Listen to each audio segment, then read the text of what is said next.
أعوذ بالله من الشيطان الرجيم.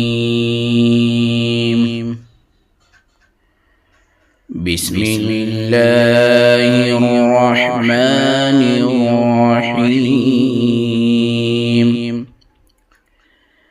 إذا زلزلت الأرض زلزالها وأخرجت الأرض أثقالها وقال الإنسان ما لها